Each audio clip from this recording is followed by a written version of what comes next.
எல்லாருக்கும் வணக்கம். நான் தான் உங்க விமல் வர்மன் பேசுறேன். எல்லா சொந்தமும் எப்படி இருக்கீங்க? நல்லா இருக்கீங்களா? எல்லாரும் நல்லா இருக்கணும், நல்லபடியா இருக்கணும் அப்படின்னு சொல்லிட்டு எல்லாம் வல்ல ஈசனையும் பெருமாளையும் வேண்டி விரும்பி கட்டுற ஓம் நம சிவாய நமக, ஓம் நமோ நாராயண நமக, ஜெய் ஸ்ரீராம், ஜெய் சத்ரியா. ஒன்னேகுல சத்ரிய சொந்தங்கள் விமல் வர்மனுக்கு ஸ்பான்ஷிப் பண்ணணும் அப்படின்னு நினைச்சீங்கன்னா என்னுடைய கூகுள் பே நம்பருக்கு தாராளமாக ஸ்பான்ஷிப் பண்ணலாம். உங்களோட இந்த ஸ்பான்சர்ஷிப் இந்த சமூகத்துடைய பண்பாடு, கலாச்சாரங்கள் மற்றும் வரலாறுகளை அடுத்த முறையில் விதைக்க கண்டிப்பாக பயன்படும். ஒன்னேகுல சத்திரிய சமூகத்துக்கு எதிராக பேசிய அண்ணாமலை மிக பெருசா வன்னியர் மத்தியில வெடித்த சர்ச்சை. அண்ணாமலை பேசின விஷயம் என்ன அப்படின்னா, மக்கள் தொகை கணக்கெடுப்பு தமிழகத்துல நடத்தினா சாதிய கலவரம் ஏற்பட்டுருமா, அதனால மக்கள் தொகை கணக்கெடுப்புலாம் நடத்தக்கூடாது. மக்கள் தொகை கணக்கெடுப்பு நடத்தல அப்படின்னா சரியான விகிதத்துல பல மக்களுக்கு இடஒதுக்கீடு போய் சேராது, அதனால சமூக நீதிக்கு பாத்தீங்கன்னா எந்த பங்கமும் ஏற்பட்டுறாது அப்படின்ற ஒரு தோணியில அண்ணாமலை அவர்கள் பேசி வச்சிருக்கிறாரு. இந்த மனுஷனை நாம எப்படி சொல்றதுன்னே ஒன்றும் புரியல. ரோட்ல போற ஒரு தற்கூரி கூட பாத்தீங்கன்னா இப்படி பேச மாட்டான். அதை விட பாத்தீங்கன்னா ஒரு மோசமான ஒரு பேச்ச அண்ணாமலை அவர்கள் பாஜகவுடைய தலைவரா இருந்துகிட்டு பேசி வச்சிருக்கிறதெல்லாம் நமக்கு மிகப்பெரிய வியப்பா இருக்கு. காரணம் என்ன அப்படின்னா, அண்ணாமலை அவர்களுக்கு இன்னைக்கு காசு பணம் வந்திருக்கலாம். ஏன்னா ஒரு காலத்துல அவர் ஆடு மேய்ச்சிட்டு இருந்தாரு. அதுக்கப்புறம் பாத்தீங்கன்னா படிச்சு IPS ஆனாரு. இன்னைக்கு பாஜகவுடைய தலைவரா இருக்கிறாரு. அவருடைய வாழ்க்கை பாத்தீங்கன்னா சீரும் சிறப்புமா ஜாலியா தான் வாழ முடியும். அவருக்கு எந்த பிரச்சனையும் கிடையாது. மக்கள் தொகை கணக்கெடுப்பு நடத்தினா என்ன, நடத்தலாம் என்ன, இடஒதுக்கீடு வந்தா என்ன, வராட்டி என்ன, அவருக்கு என்ன பிரச்சனை? புரியுதுங்களா? ஏன்னா அவரை சார்ந்த சமூகம் தான் EWSல தின்னு கொளுத்துட்டு இருக்காங்களே. எப்படி? அவரை சார்ந்த சமூகம் EWSக்குள்ள பாத்தீங்கன்னா இருக்காங்களே, அதனால அவருக்கு எந்த பிரச்சனையும் கிடையாது.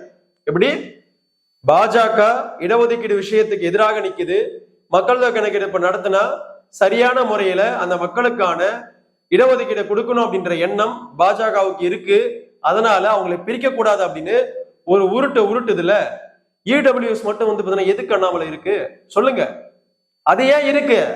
அதையும் தூக்கி குப்பையில போடுங்க. அதெல்லாம் பாத்தீங்கன்னா ஒரு இடஒதுக்கீடா? தூக்கி பாத்தீங்கன்னா சாக்கடையில போடுங்க. போட்டுட்டு பாத்தீங்கன்னா உங்களுடைய சமூக நீதியை பேசுங்க.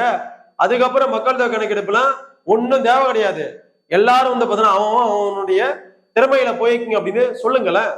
EWS அப்படின்னு சொல்லப்படுகின்ற அந்த இடஒதுக்கீடை தூக்கி குப்பையில போட்டு அதுக்கப்புறம் பாத்தீங்கன்னா மக்கள் தொகை கணக்கெடுப்பு நடத்தினா சாதிய கலவரம் ஏற்படுமா ஏற்படாதா அப்படின்ற விஷயத்தெல்லாம் பேசிடலாம்.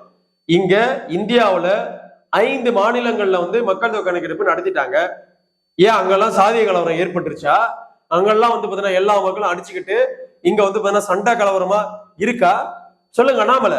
அப்படி ஒண்ணும் நடக்கலையே. தமிழகத்துல மட்டும் மக்கள் தொகை கணக்கெடுப்பு நடத்திட்டா உடனே பாத்தீங்கன்னா சாதிய கலவரம் ஏற்பட்டுருமா? சாதிய கலவரம் ஏற்பட்டுருமா இல்ல நான் ஊக்குவிச்சிருவேன் அப்படின்னு அண்ணாமலை அவர்கள் சொல்ல வரீங்களா? சொல்லுங்க அண்ணாமலை. கேவலமா இல்ல? அசிங்கமா இல்ல? இங்க இருக்கிற பல சமூகங்கள் அவங்களுக்கான சரியான பாத்தீங்கன்னா இடஒதுக்கீடு கிடைக்காம எவ்வளவு பேர் பாத்தீங்கன்னா இங்க சஃபர் ஆயிட்டு இருக்கான். அவன் பாத்தீங்கன்னா அதிகாரத்துக்கு போக முடியல அப்படின்னு கஷ்டப்பட்டு இருக்கான். அவனை எல்லாம் பொருட்படுத்தாம அவன் கிட்ட இருந்து பாத்தீங்கன்னா ஓட்டை மட்டுமே வாங்கி தின்னு கொளுத்துட்டு வாழ போற நீங்கள்லாம் மக்கள் தொகை கணக்கெடுப்பு தேவை கிடையாது அப்படின்னு பேசுறதெல்லாம் மூடு முட்டித்தனமா இல்ல? அதான் நான் சொன்னனே, ரோட்ல போற ஒரு தற்கூரி கூட இப்படி பேச மாட்டான். அதை விட மோசமா பேசி வச்சிருக்கீங்க. எப்படி? அதை விட மோசமா பேசி வச்சிருக்கீங்க. கேவலமா இல்ல? அசிங்கமா இல்ல? EWS அப்படின்னு சொல்லப்படுகின்ற ஒரு இடஒதுக்கீடை வச்சுக்கிட்டு மக்கள் தொகை கணக்கெடுப்பு நடத்தக்கூடாது அப்படின்னு சொல்றதுக்கு வாய் கூசல? தமிழகத்தை பொறுத்த வரைக்கும் பன்னெடுங்காலமாக யார் மக்கள் தொகை கணக்கெடுப்பு நடத்தணும் அப்படின்னு மாபெரும் கோரிக்கை வச்சிருக்கிறது பாட்டாளி மக்கள் கட்சியும் வன்னியர் சங்கமும் மருத்துவர் ஐயா அவர்களும். அப்படியாப்பட்ட தமிழகத்துல பெரும்பான்மை சமூகமா இருக்கிற வன்னியர்களை தான் இன்னைக்கு வரைக்கும் பாத்தீங்கன்னா எல்லா அரசியல் கட்சிகளும் வஞ்சனை பண்ணிட்டு இருக்கு.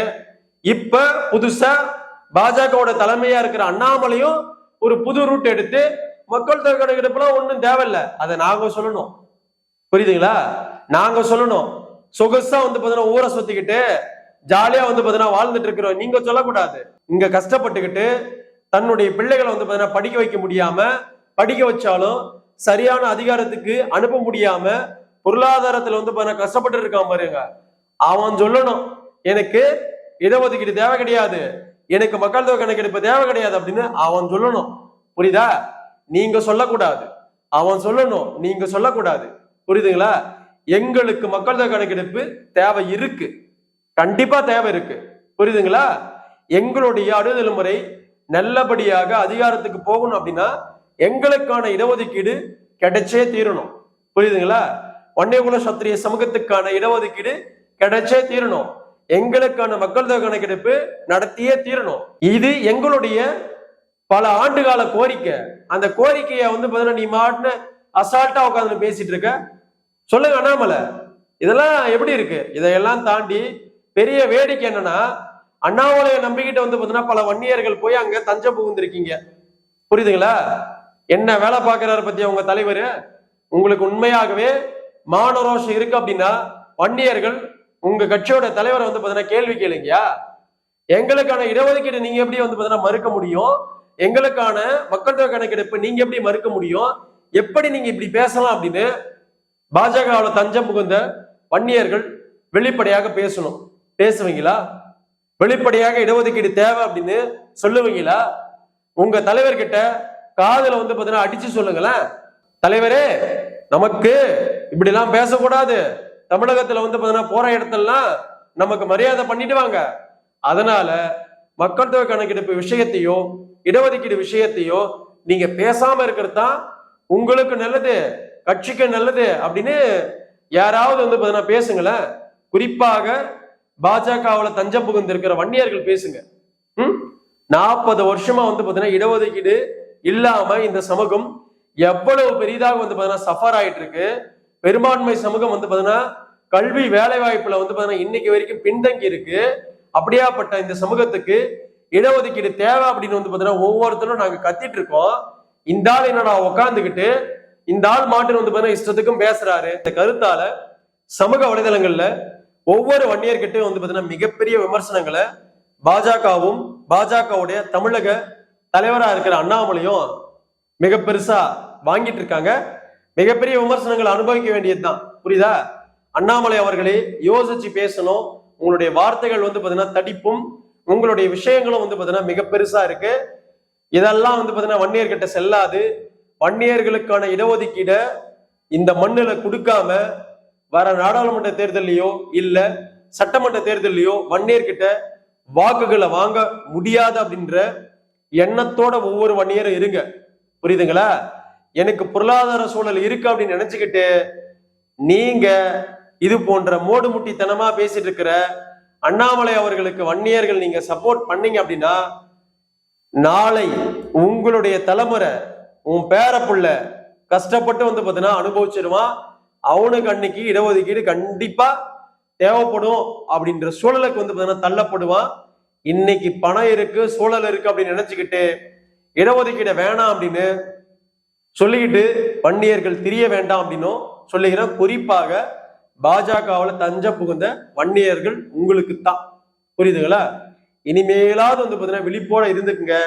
அண்ணாமலையை நம்பி பாஜகவுக்கு தமிழகத்துல போனீங்க அப்படின்னா வன்னியர்கள் குட்டி சிவராகி நாசமா போவீங்களே ஒழிய கண்டிப்பா எந்த ஒரு முன்னேற்றத்தையும் தமிழகத்துடைய பாஜக தலைவரா இருக்கிற அண்ணாமலை இருக்கிற வரைக்கும் வன்னியர்கள் எந்த ஒரு விஷயத்தையும் அனுபவிக்க முடியாது அப்படின்னு என்னால உறுதியா சொல்ல முடியும்.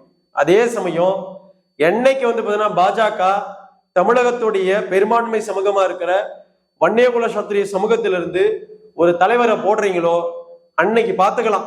புரியுதுங்களா? பாஜகவை நாங்க ஆதரிக்கணுமா தமிழகத்துல ஆதரிக்க கூடாதா அப்படின்றது அன்னைக்கு முடிவு பண்ணிக்குவோம். அன்னைக்கு வரைக்கும் வன்னியர்கள் தமிழகத்துல நிக்கிற பாஜகவுக்கு ஓட்டு போடாதீங்க அப்படின்னு நான் வெளிப்படையாகவே இந்த காணொலி மூலமாக பதிவு செய்ய கடமைப்பட்டிருக்கேன். அதாவது சட்டமன்ற தேர்தல்ல நாடாளுமன்ற தேர்தல்ல பாட்டாளி மக்கள் கட்சி யாரோட கூட்டணி நிக்கிறாங்களோ அவர்களுக்கு நம்ம வாக்கு செலுத்திட்டு நாம நம்மளுடைய சமூகத்துக்கான முன்னேற்றத்தை நோக்கி ஓடிக்கிட்டே இருக்கணும் அப்படின்னு எல்லா வன்னியர்கள்கிட்டையும் நான் சொல்லிக்க கடமைப்பட்டிருக்கேன். வன்னியர்களுக்கான மக்கள் தொகை கணக்கெடுப்பு கண்டிப்பாக நடத்தியே தீரணும். வன்னியர்களுக்கான சமூக நீதி இடஒதுக்கீட கண்டிப்பா கொடுத்தே தீரணும். அந்த கோரிக்கையை வன்னியர்கள் ஒருபோதும் மறக்க மாட்டோம். நாங்கள் அதை விடவும் மாட்டோம் அப்படின்ற எண்ணம் ஒவ்வொரு வன்னியர்கிட்டையும் இருக்கணும் அப்படின்னு எல்லா வன்னியர்கிட்டையுமே நான் கேட்டுக்க விரும்புறேன். நன்றி, வணக்கம், வாழ்க வளர்க வன்னிய பெருங்குளம். வாழ்க வளர்க வன்னியகுல சத்திரிய சமூகத்தின் பண்பாடும் கலாச்சாரமும் வரலாறு மற்றும் வன்னியகுல சத்திரிய சமூகத்துடைய சத்திரிய தர்மமும் மேலோங்கட்டும். அடுத்த ஒரு நல்ல காணொளியில சந்திக்கிறேன். டாடா பாய்.